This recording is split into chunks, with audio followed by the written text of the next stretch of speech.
This is the Page Publishing Book Club. How you doing? I'm Alice Stockton Rossini.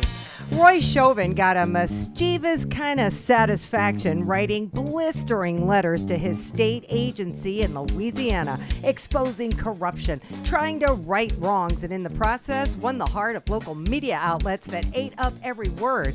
It is all in his book, Slave of Conviction, Diary of Corruption. So it's a state agency that, was funded by the state and the federal government. And I had dual role. I was a commissioned federal agent at the same time, where you work all kind of different things. Birds, ducks. Down in South Louisiana, we worked commercial fishing, such as shrimping, gill nets, a little bit of everything pertaining to wildlife. So what was going on? They were corrupt, and I was trying to straighten it out a little bit. I exposed it. I took the route of exposing everything. I didn't like it because they would show favoritism to certain people, and the politicians just would dictate what you do. The senators, the governor, everybody else dictated who you were going to catch, when you were going to catch them, and that didn't sit too well with me. I was involved in a couple of federal grand juries where I was subpoenaed in, of all things, a perjury trial of the district attorney in my area who had was promised the Secretary of the Department of Wildlife and Fisheries, which is a top job, by the governor at the time, who was very controversial and wound up in prison himself, promised him the secretary job in exchange for fixing a cocaine charge for one of his clients, the governor's clients. He was indicted and not convicted on several charges, but he was finally indicted and convicted for a RICO violation, which is organized crime involving selling of casino licenses to individuals for cash, for his money. He got something like $400,000. He was indicted for that and spent 10 years in the penitentiary. Their arrogance was what really got to me. They would dictate things to you. Like the senator would tell me what I had to do and what I couldn't do. And one of their big things was me warning them of impending crisis coming up or impending raids on their camp where the governor would be hunting and all. And it kind of got me started on everything. I was told that I had to do that. I thought it was unfair. So I lied to them and I raided the camp anyway, and the governor was there. And that set the tone for my entire career. I was only 26 years old at the time.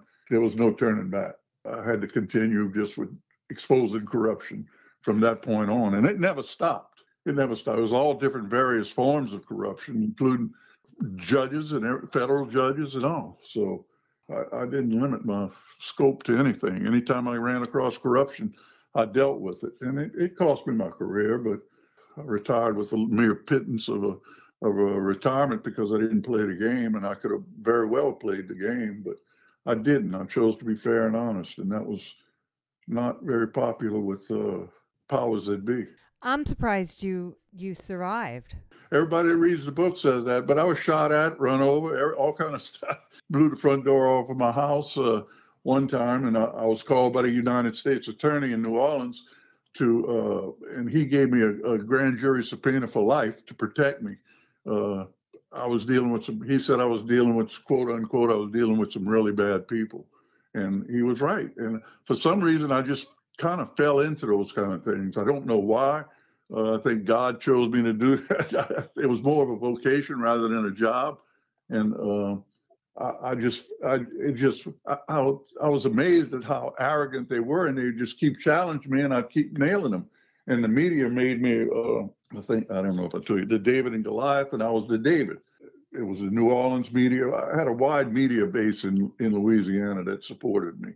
And that's how I survived. I exposed everything to the media, and I didn't use the cowardly way out by saying, according to sources. I said, according to Roy Chauvin.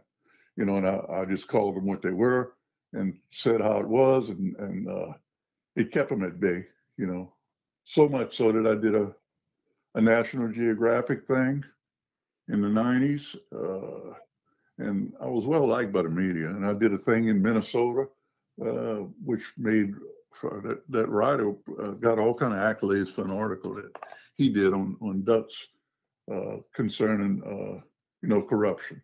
Do you have a family? Yes, I have just finished my second book during all of this crisis that I was going through for 27 years, and it never did stop.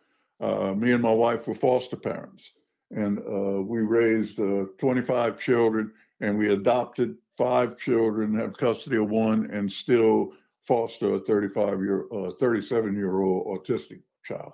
So that's my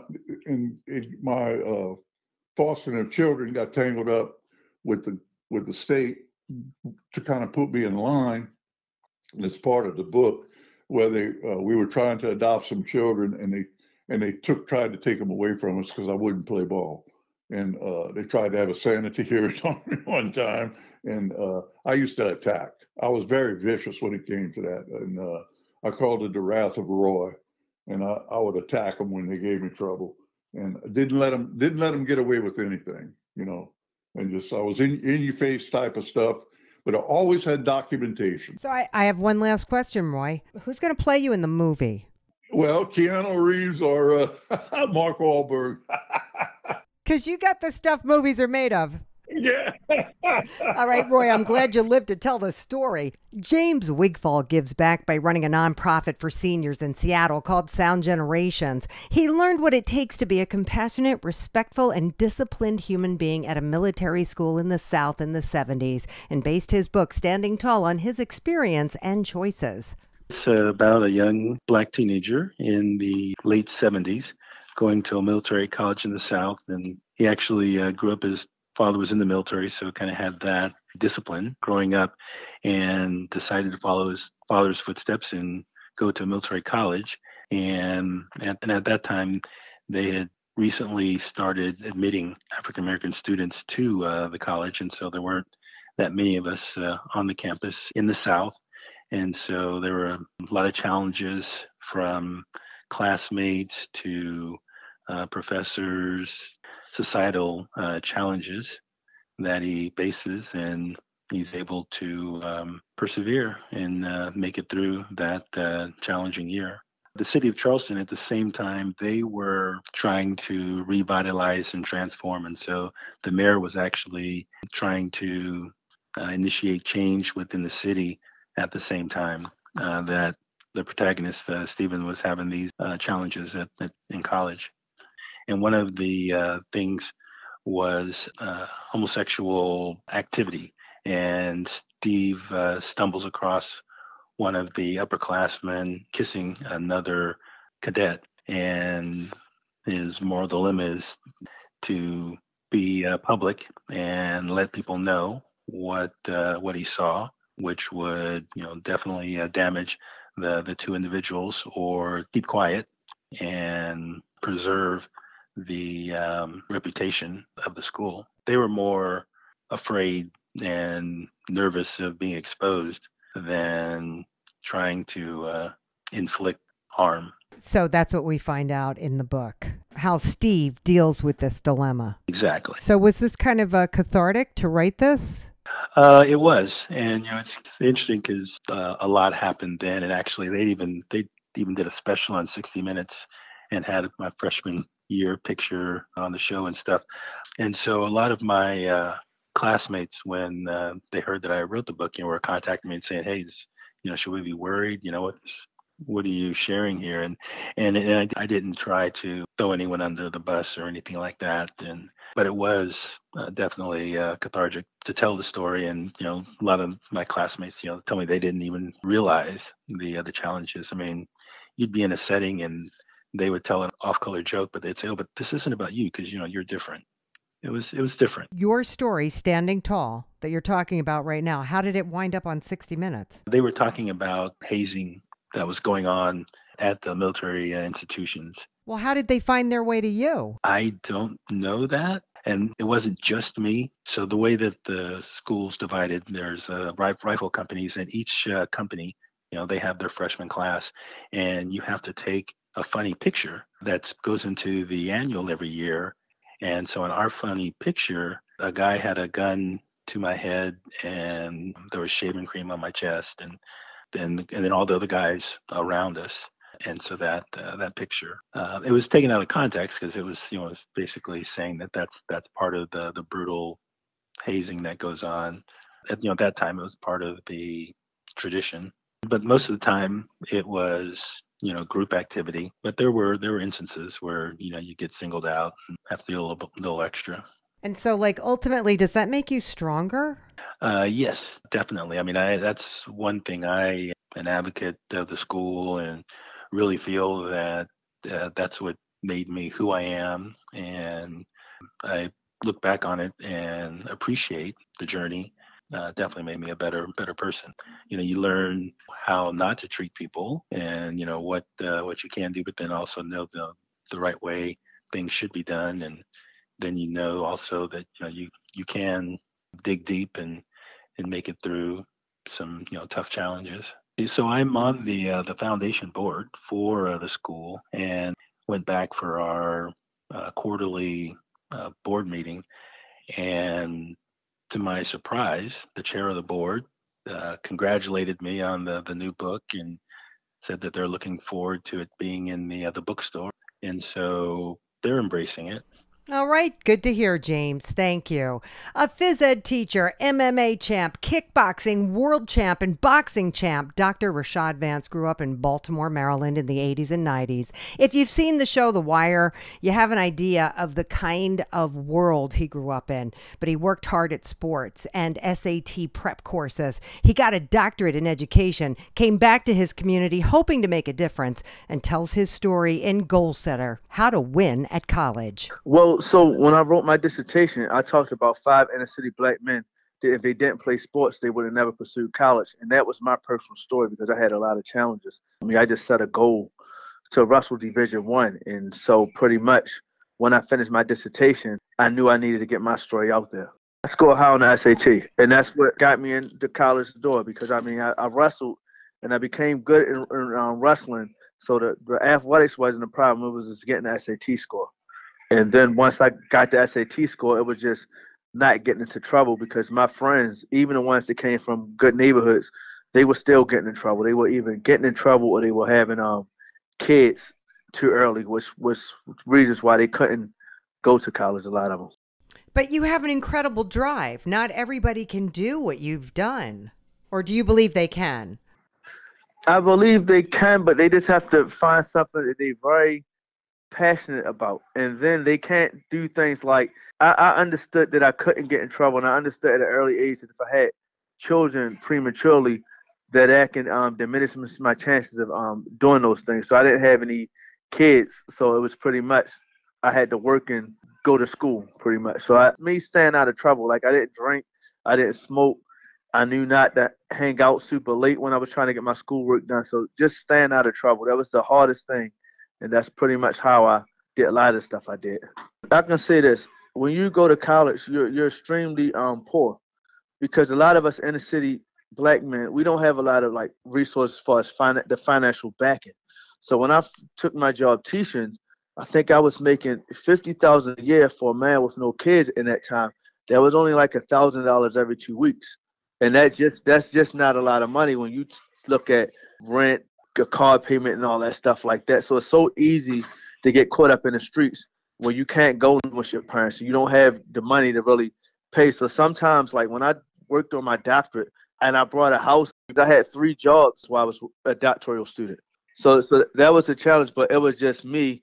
I just didn't see the streets as a way out. It was just like, look, you just gotta work. Like some days I would work, take an hour nap, and get up and still teach the kids in the morning time. If any kid read this book, any young adult, and they look at how hard I had to work and they follow those same steps, I think they'll be very successful. Like the cutting weight to make weight in college for wrestling, the training, the getting up, staying out of trouble. You can't go in this place. Sometimes losing some of your friends.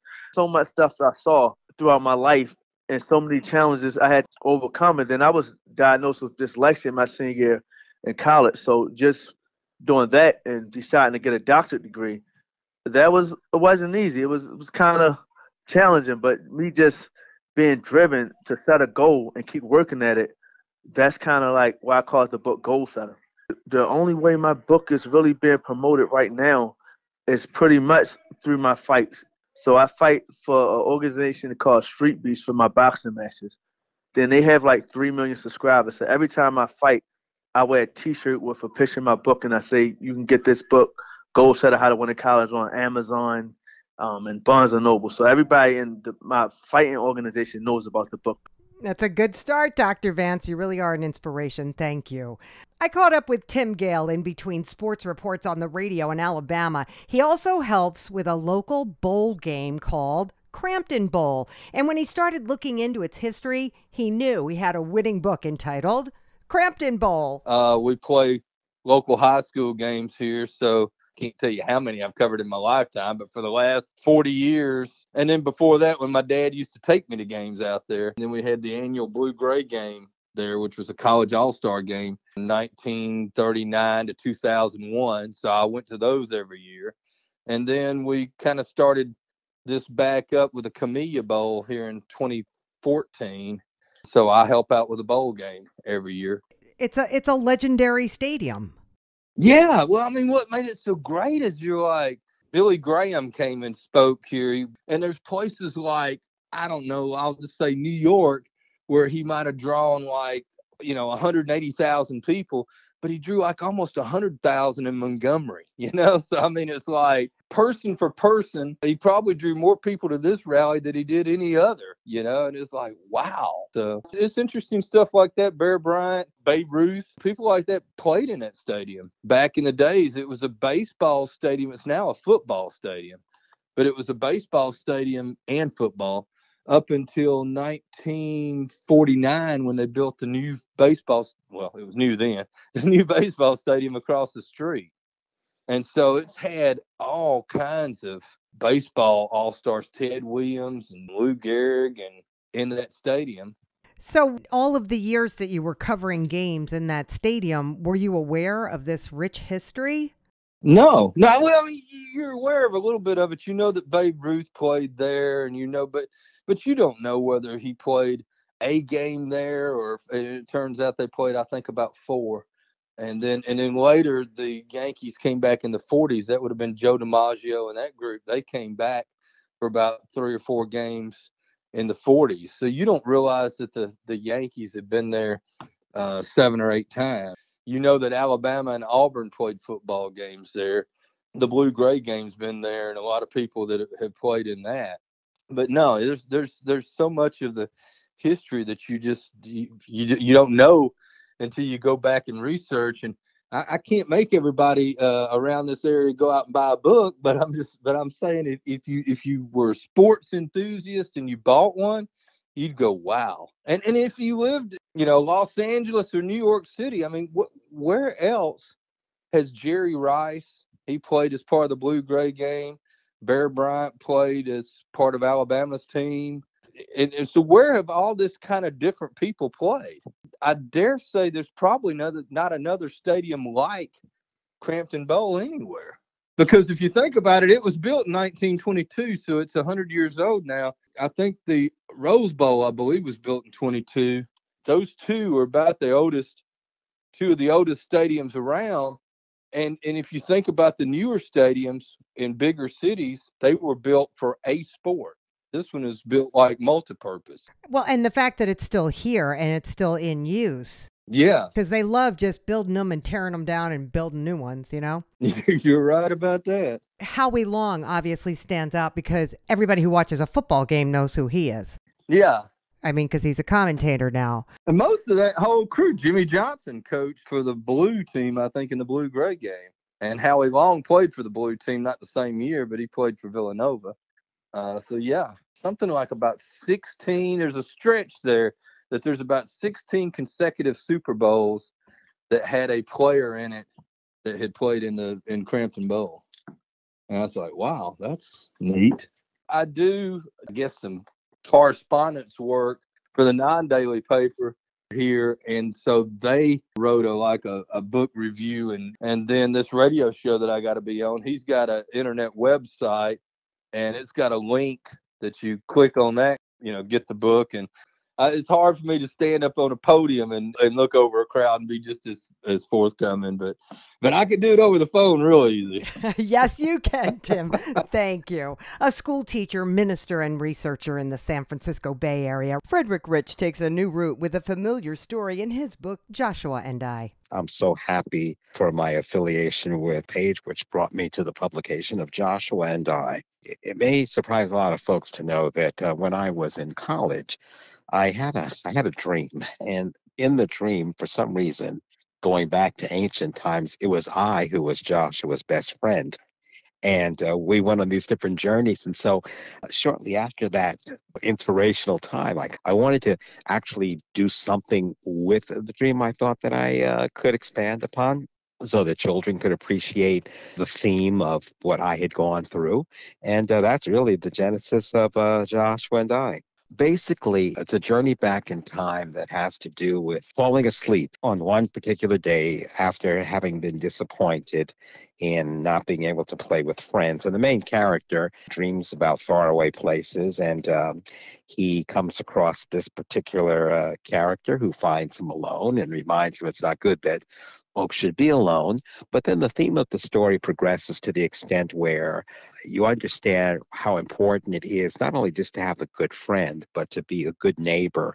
And in the multicultural situation, which of course our nation finds itself in, I mean, from its very genesis, it's important for people to have acceptance because below the skin color, we're all human beings. And so that was one of the things that I wanted to foster in the story, was to show that even though we may have differences in appearance or cultural backgrounds, we're really all the same. And being a good neighbor and a good friend sure does go a long way.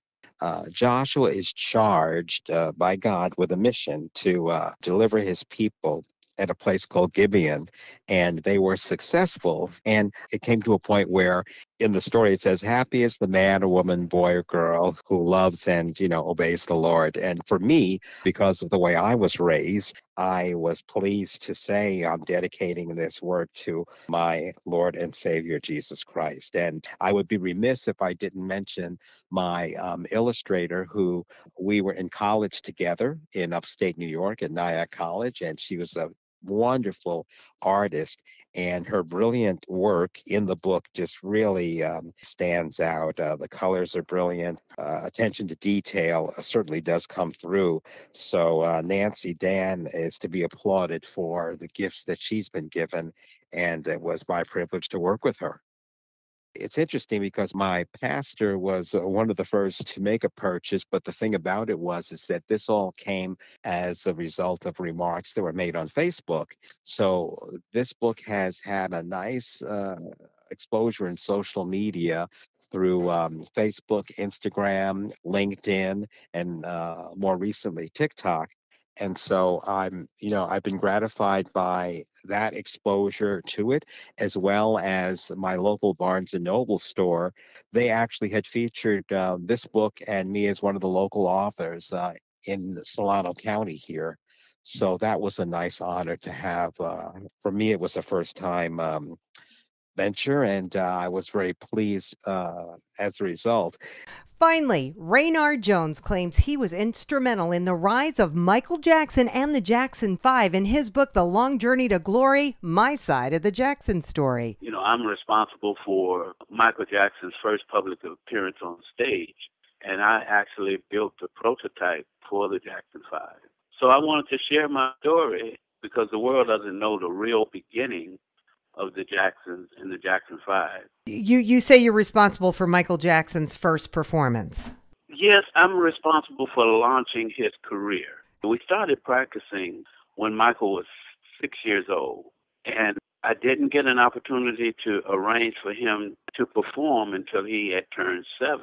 I was part of a group around town because during that period, everyone was performing. That was a trend. I was part of a group. We patterned ourselves after the Temptations. I played the guitar. How did you become friendly with the Jacksons? I lived about a 1/2 block from the Jackson home in Indiana. And at a very early age, when I would go pick up my friend, I would hear music coming out of the Jackson house. And then later I learned that Joseph Jackson played the guitar. I eventually was invited in. I was 14 years old, and he was playing with a group called the Falcons, and I would go listen to him. Now, as a result of him playing in the house, the boys, the Jackson boys, began to have an interest in music. So because I was sort of like the guitar guru in our neighborhood, Tito Jackson asked me to show him how to play the guitar. And then the other brothers, the older brothers, Jackie and Jermaine, they started to come over and watch us play. Fast forwarding, I asked the older brothers to stand up to kind of sing. My intentions were to establish a young group like the group that I was in. So these were little bitty kids, and I wanted them to be like the group I was in. I was in a group called the Epics, and we were very popular during that period.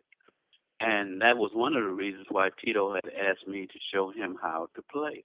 I'm just surprised because when you hear about the control freak that Joe Jackson was, it's like I can't imagine him allowing the kids to go to somebody's house to practice. Joseph, he worked in the steel mill, and so he was gone, he was either working or asleep. And I had established a relationship with the family. So the mother allowed Tito to come over, and then we began to formulate a group. And then Michael and Marlon, they began to come over to the house. And Michael and Marlon wanted to get in the group. And so I wanted to establish and showcase each individual's talent so that we could go on the talent show. Roosevelt High School in Gary, Indiana had a sort of a prestigious talent show. So the Jacksons were not eligible to participate because you had to be in high school. But since I was in high school and I had established our group, and one of the songs that we sang was an original song that I made up. That was their first real performance. That was the very first time that Michael Jackson was performing on stage. But it also was the very first time that the Jackson 5 performed on stage. That was actually the launching of the Jackson 5. Did you have a falling out? Did you not stay in touch with them? How come your name, has it ever come up in any of these things that they've done when they do the history of the Jacksons? That's why I wrote the book, because my name has never come up. All right, Raynard, that's it for this edition of the Page Publishing Book Club. Download the podcast at 710WOR.com. I'm Alice Stockton Rossini.